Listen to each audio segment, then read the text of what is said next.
Time blocking really didn't work for me anymore. In fact, it kind of hindered my own creativity and innovations within my own business, and I started to feel like I was never getting anything done. Welcome back to my channel. Ashley Rodriguez here. This is No Brands Land on my Ashley Speaks channel, and I talk about all things humanizing business and marketing with soul. Today, I am going to share with you a little bit of insight about time blocking and what I do instead. I learned time blocking in the agency setting when I used to freelance and work with agencies because it helped me manage a ton of clients at once. But I noticed as I made the transition into my own businesses that time blocking really didn't work for me anymore. In fact, it kind of hindered my own creativity and innovations within my own business, and I started to feel like I was never getting anything done. I made this quick switch into task tracking that has changed and revolutionized the way that I run my businesses. Now, before I get too nitty-gritty into the details here, it's important that you understand exactly why I started this journey of task tracking.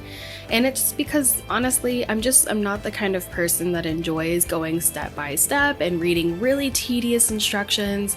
My husband laughs at me because I don't even do it with our meal planning and our cooking. I used to order the pre-made meal services where they give you nice handy little instructions, and he did phenomenal with it. I was bored to pieces over these instructions, and I don't know why my brain works like that.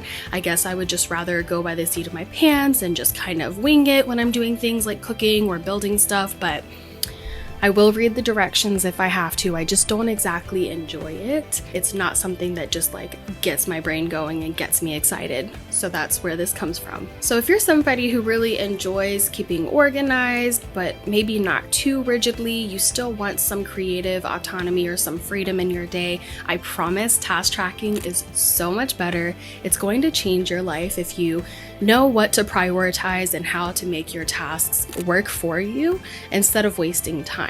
Now, there still is an element of time blocking that's happening here. Like, for example, I'm not just working all hours of the day. I do have a nice big chunk of the day dedicated to getting work done, but I'm not getting granular down to 20, 30 minutes or even an hour in my workday, because sometimes in order to have a really strong creative flow where I'm really in my Zen space, I'm really making it happen, it takes me about an hour to get into that good workflow. Writers often talk about this as well with writer's block.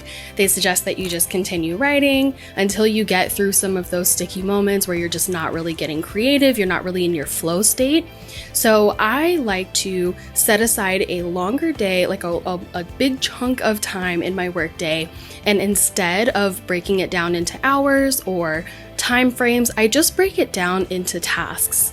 So let's get into the basics of why time blocking does not work for everybody, especially if you're somebody who tends to feel easily defeated by things, if you're really hard on yourself, or if you are someone who doesn't like to feel rushed when you're working or moving through projects. The thing with time blocking is that it's very rigid, and so you're setting a chunk of time based on your best projection or prediction of how long it's going to take you to finish something. But it doesn't always account for emergencies that come up or, little fires that we have to put out everywhere. There's a fire here, there's a fire there.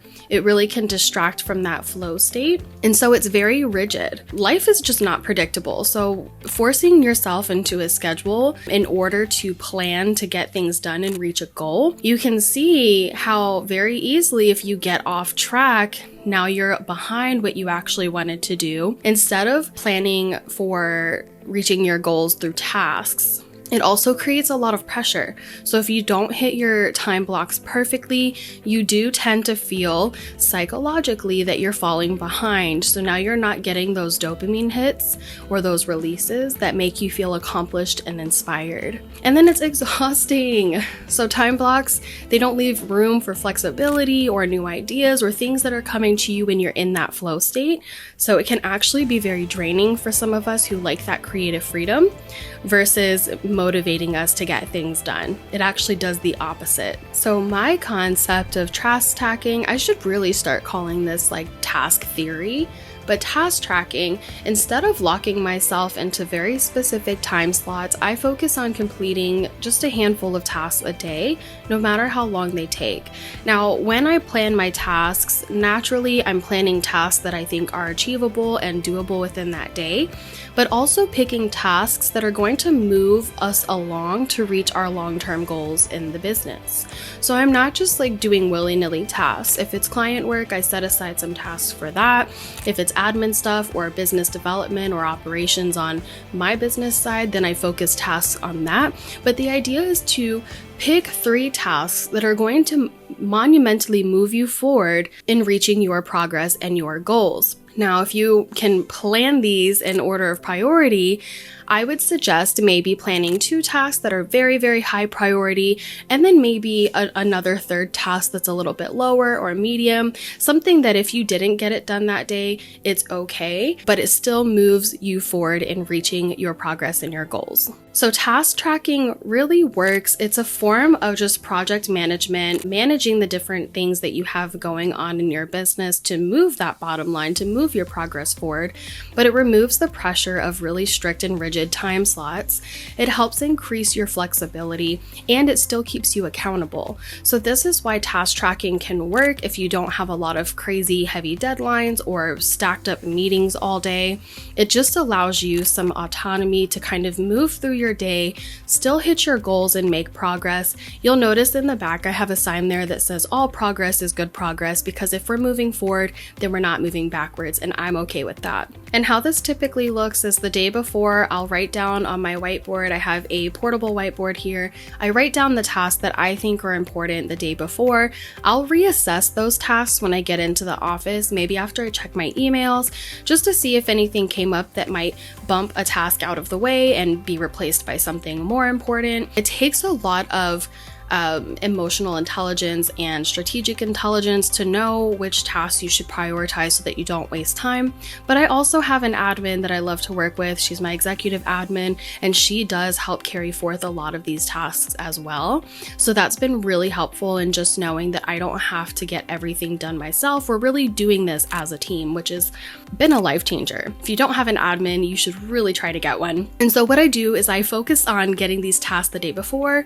I focus on completion, not time, and that allows room for flow and creativity and real life interruptions that do come up. They do happen. I do get calls from my kids' school sometimes, or from my husband, or things that sidetracked me, or maybe I dedicate some time that day to watching instructional videos and just enhancing my skills, which is also very important to managing clients and accounts and just staying on top of everything. So that's just a little bit about the free form flow that I have for setting my tasks for the day. And so the reason I really just love task tracking instead of time blocking, it feels good to me. It allows me to cross off my tasks, it releases the dopamine hits, and it keeps me motivated to continue making progress in my day-to-day life and in my business. It feels more productive to me. So I stay engaged on my tasks longer because the workload feels manageable, and it allows for me to have off days because life does happen. So with task tracking, I can handle slow days without falling behind. But let's say I'm just really knocking it out that day and I'm like so pumped up and motivated and clear-minded. What if I have all of my tasks done and I have more time in the day? Then I move on to some lower priority tasks, maybe some infrastructural cleaning. So like cleaning up my folders, renaming things, like just getting myself really functional on the inside of my business. Or I might work on lower tasks that are going to help me get ahead for the next week. So I can always do more than those 3 tasks, but I allow the minimum to be 3 because that always feels manageable to me with about a 5-hour workday. That allows me to know that I can get these tasks done and move forward and grow my business without feeling overwhelmed. And if I get more tasks done that day, it's just a bonus, more dopamine. And with all of that, I would love to encourage you to try task tracking. If time blocking hasn't worked for you or you leave your workday feeling stressed out, then task tracking might be your solution. And I would just encourage you to think about the day before, what 3 tasks do you really need to get done that are non-negotiables for your business, and then allow yourself a few extra tasks in case you complete those early.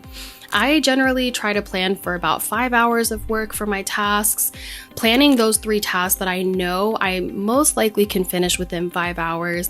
That still leaves me a couple of hours in my workday to do other things or maybe explore some creativity. Again, it feels like a much freer way to navigate running a business and keeping myself accountable to tasks without the stress of feeling like I'm falling behind. At the end of the day, if you're not into hustle culture and you want to pursue the idea of a softer style of entrepreneurship, the goal is to fit your schedule into your life, not to try to fit your life into your schedule. And so if time blocking has been counterproductive for you or left you feeling not inspired or motivated, I really encourage you to try task tracking and let me know in the comments how it's worked for you. If you've already tried this and what you think about it, I would love to hear your thoughts. And of course, if you've seen any of my recent videos, I love to talk about the vision board books that I've made. These are a great way to plan your entire years, to get your photos in here, just like you would a traditional vision board. But the difference is that these can go with you on the road, especially if you're a busy person, you're traveling, you're doing work conferences, whatever it is, and you can actually interact with your goals all year long in real time. And that includes pivot points, what your mission is, what your milestones are. So this is a truly interactive way to do a vision board that is not going to just hang on your wall and be a series of pretty pictures. You can actually put real action, thoughts, pivots, all kinds of things into this book. And it's very, very thin. So if you want to hold on to it over several years, you can always go back and see where you started. It doesn't take up a lot of space. It's a hardcover book. And I have like 15 different styles. So if you don't like this minimalist version, you can always go with something like the scrapbook version, which is a little bit more fun, a little bit more creative. It's fun to navigate. I am going to do a video here soon showing you guys how to use the vision board book and how to plan your year so that it makes sense for your goals. But those are on Barnes & Noble. I do have some on Amazon as well. You can find the link in this description and go check it out for yourself. Until next time, thank you so much for returning if you're a returning viewer. If you're new, welcome to the channel. I would love for you to stick around, give a like, share, a follow, a subscribe, whatever works for you, and I'll see you in the next one.